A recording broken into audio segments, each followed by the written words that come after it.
रिया चक्रवर्ती के भाई शौविक चक्रवर्ती, जिनसे अभी तक सीबीआई अपनी तरफ से जांच कर रही थी, अब एनसीबी भी करेगी शौविक चक्रवर्ती से जांच, यानी कि पूछताछ होगी शौविक चक्रवर्ती की। जी हाँ दोस्तों, एनसीबी ने शौविक चक्रवर्ती को शनिवार का सम्मन दे दिया है। हम आपको बता दें कि शनिवार को शौविक चक्रवर्ती एनसीबी के सामने अपनी पेशी देंगे। कहा यह भी जा रहा है कि सैम्यूल को भी सम्मन भेजा जाएगा, लेकिन अभी तक जो सम्मन भेजा गया है वो सिर्फ और सिर्फ शौविक चक्रवर्ती को दिया है, जहां शनिवार को उनको अपनी पेशी देनी है एनसीबी के सामने। हम आपको ये भी बता दें कि एनसीबी ने कोर्ट में जो केस दर्ज किया था उसमें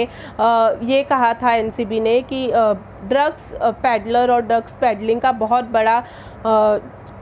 जो खेल है वो सामने आने वाला है सुशांत सिंह राजपूत केस में, जहां पे कोर्ट ने उनको 7 दिन का रिमांड दिया है और इन्हीं 7 दिनों में उनको एनसीबी को जो है वो टाइम दिया गया है कि वो इस केस की इन्वेस्टिगेशन जो है वो कर सकते हैं। दूसरी बड़ी चीज़ जो सामने ये आई थी वो ये थी कि 2018 में ड्रग्स ओवरडोज से एक यंग लड़के की मौत हुई थी जिसका नाम था अथर्व, और ये कहा जा रहा है कि अथर्व जो थे वो एक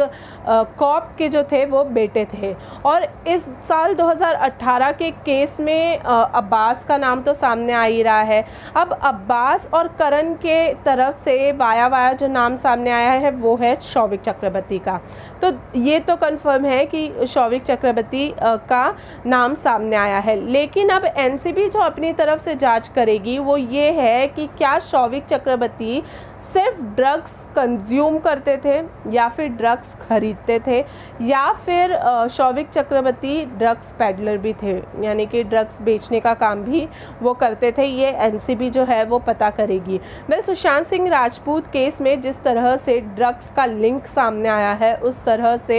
एनसीबी काफ़ी चौकन्ना हो गई है अपनी तरफ से, और अब एनसीबी का जो पूरा ध्यान है वो ये है कि किसी तरह से यहाँ पर जितने भी ड्रग्स से जुड़े लोग हैं, इस केस से जो लिंक सामने आया है ड्रग्स को लेकर, वो किसी तरह से पूरी तरह सामने आ जाए और ये जो ड्रग्स पैडलर है वो पकड़े जाए। तो अब शौविक को तो ऑलरेडी सम्मन भेज दिया गया है, सैम्यूल को सम्मन भेजेगी एनसीबी, और अब एनसीबी करेगी अपनी तरफ से शौविक से पूछताछ।